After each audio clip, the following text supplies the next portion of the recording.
Is there a single sound sexier? Yeah. Introducing Project Mutt.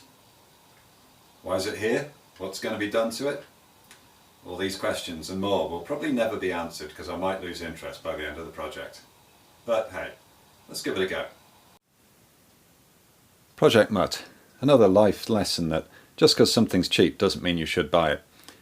Why is it here? Well, I've got to check it over, do a few little alterations to it, and then, well, I've sort of been set a challenge really of turning it into sort of almost a trench gun looking thing, but kind of modern.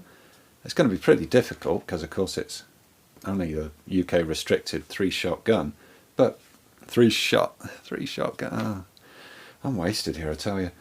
But hey, what can we do? So, Project Mutt, Mossberg 500.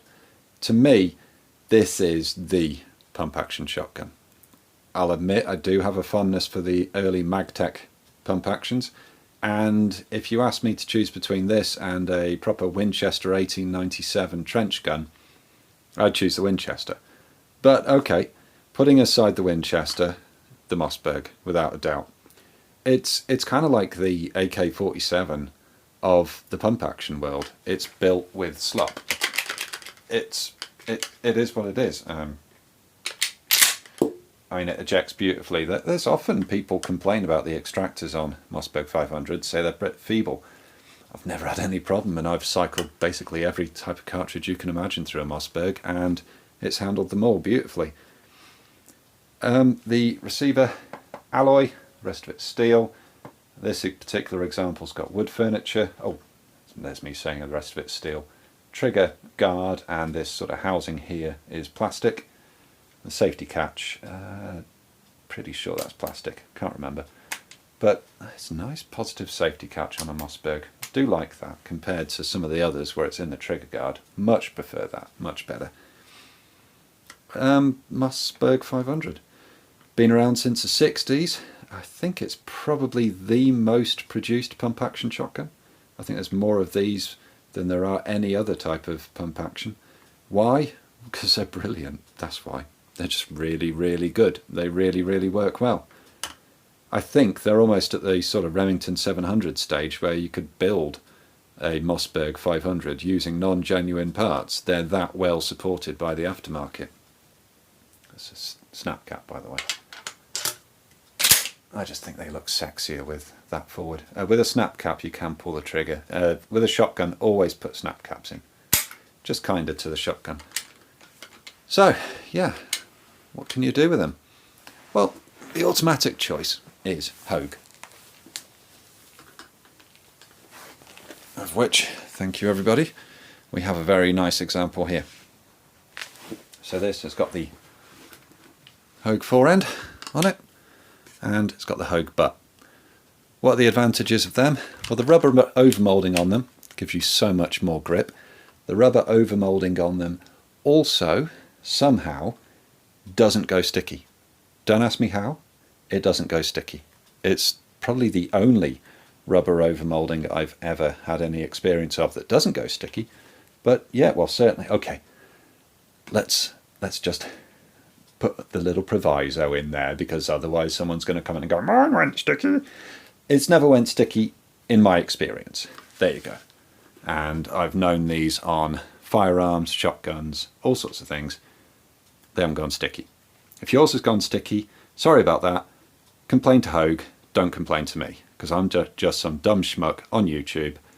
I'm not the people who made it. I'm not sponsored by them. I'm just saying they're a good product in my experience. There you go. Covered, I think. This is, well, this has had hardly any use, to be honest with you, this shotgun. It's like new, really. In fact, from new, it had the Hogue woodwork fitted. Woodwork?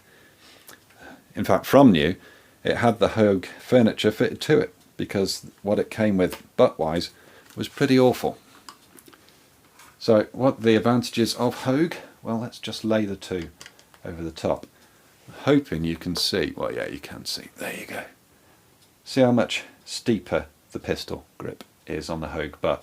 That gives you such a better trigger position. It's untrue how much that improves it by, it really does. fact, they're not even, there you go. If you've got smaller hands, or like me, you've got big hands, somehow it fits both, but it just makes everything just feel so much better.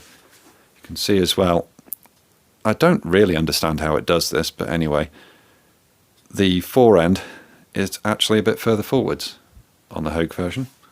I don't understand why, but it is. And it's so much comfier, that fore end.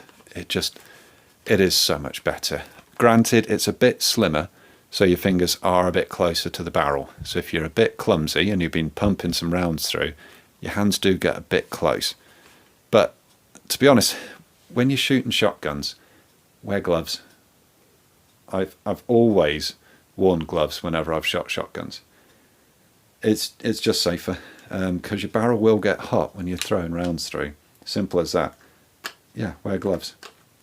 Then I'm not saying it doesn't matter, but certainly you're less likely to get an injury.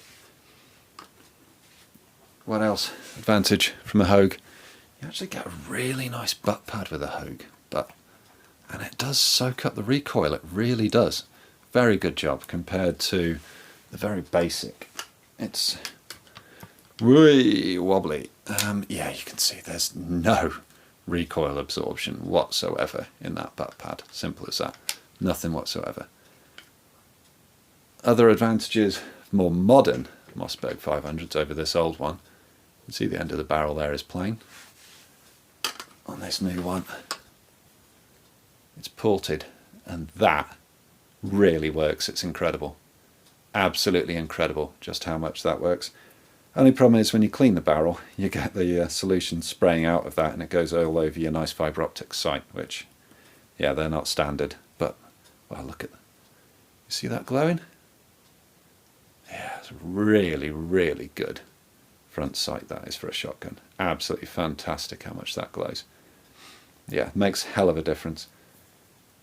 Now, most Mossbergs, certainly the ones with ribs, come with centre bead. Indispensable on a shotgun. Absolutely indispensable. And Mutt is no exception. Mutt has a centre bead. He says, there she is. Yeah. Just the basic bead fore end, foresight moment. Bit of a scuff there, but that's no problem. I can sort that out for them. So yeah, so why is Mutt called Mutt? Let's move away beauty and let's focus on Mutt. Just put that down on the washing. Oh well, never mind. As long as I move it before the wife gets home, that won't matter. She doesn't watch my videos. Well, Mutt's quite well worn, and there's not a lot we can do to that to turn back time. But Mutt has also had a butt pad spacer, and they've not masked off the butt when they drew around it, so we've actually got a line of permanent marker around. So that's got to be sorted out, just to make it look a bit better. The other thing is, much as this fore end does actually get your hand away from the barrel, it's too big for a pump action somehow. I don't really understand how, but yeah, it just feels too big. So parts bin raiding, and fortunately the leftovers from Beauty are still available, so I'm going to see if they'll fit. First job though, and I'm sure whoever it was who googled the title of this video and it's come up and is thinking, what is this guy blithering on about? First job, let's get that butt pad replaced and let's get something else on there, because it's hurting my eyes. With the magic of editing, suddenly we're much closer. So what pad are we going to fit? Well, my favourite are Kickies, but they don't do one specific for Project Mutt, and Project Mutt is another skinflint build. Limbsaver. Cheaper than the Kickies, and well, this one apparently is specific for the Mossberg 500 with wooden furniture. Will it fit? I bloody hope so. Now, let's remove the old butt pad. Don't forget, whenever you're screwing in the butt, lubrication helps. Just pop a bit of oil on your screwdriver bit. Ideally you'd use an actual screwdriver, but that means going back into the garage, and I've only just come back from there. don't put your oily screwdriver down on the carpet because Mrs. V gets upset. And then just squirt a little bit of oil down into your holes. There we go. All that does is it stops it snagging, stops it tearing. Now, whoever it was who had this butt pad off to fit that plastic spacer didn't think about that. Well, that was the other reason for going for the Limbsaver, by the way, just to get a bit more length in the stock. Oh, I've dribbled oil on the carpet. Never mind. Shh, don't tell anyone. There we go.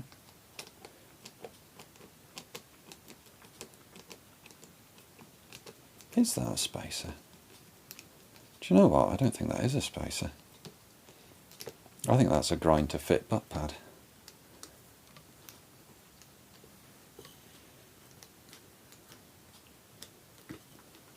There we go.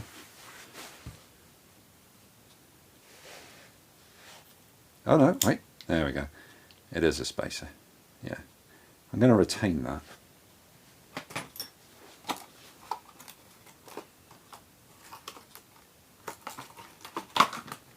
I have to say, certainly when I had a go with this is the interesting part. I found that I was whacking my nose with my finger because it was so short. It's not perfect, you know. Not perfect at all. In fact, that's terrible. That's pretty dire, that is. I'm gonna try the pad just on because yeah, I'm not happy with that at all. Let's get these screws out. Ooh. Apparently with the Limbsaver you reuse the original screws. Problem is, as ever with original screws, they're refusing to come out. The last thing you want to do is go stick in the screw into your butt to get the screw out. There we go. That's what floors are for. Don't tell the wife, please. Don't tell her. She'll kill me.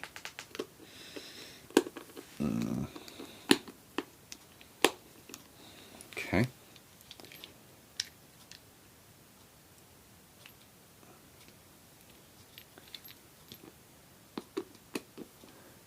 I just realised I'm out of shot doing that. There you go. Whenever you've got a screw that won't come out, push down, there you go. And out it pops. Works like a charm every time. Now what we are going to need to do is pop these through first. The last thing you want to do is tear your new pad because that would just be a bit inconvenient, and this is where the oil really comes in. See, I haven't re-lubricated the holes on that, I haven't needed to. There we go.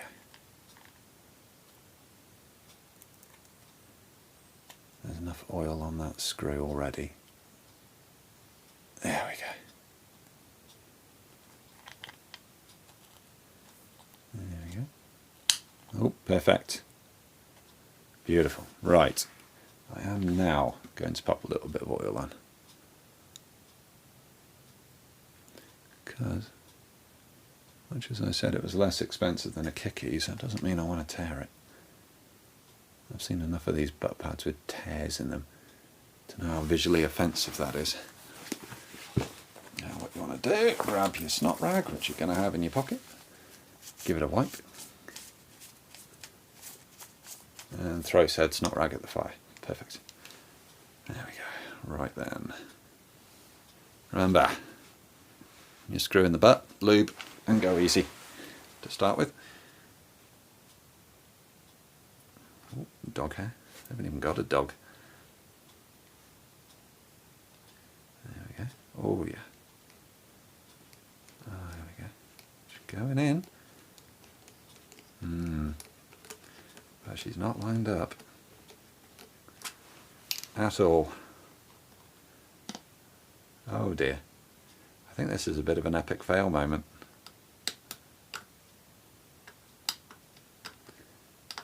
You know when you think to yourself, have they sent the wrong bloody one?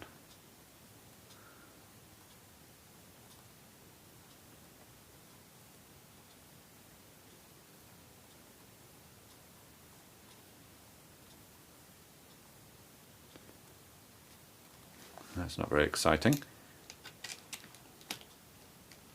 There we go.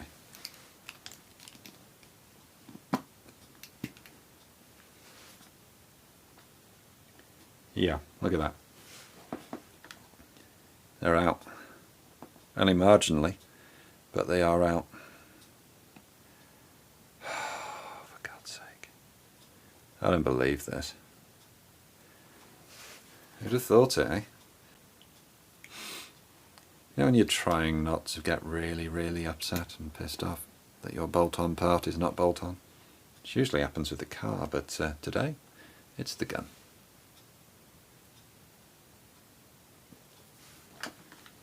Okay, let's see if even the top one lines up. No.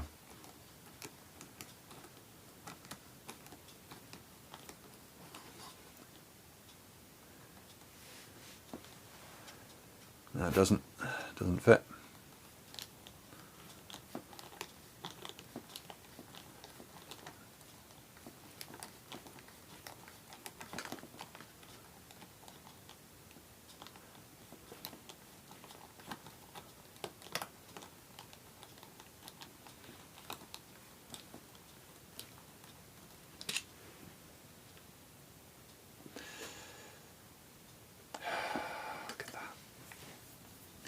Look at that.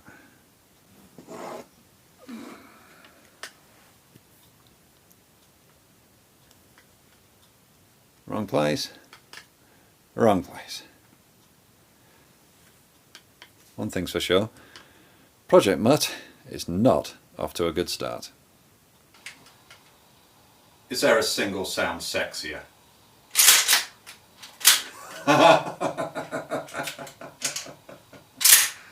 Oh dear. What a wally.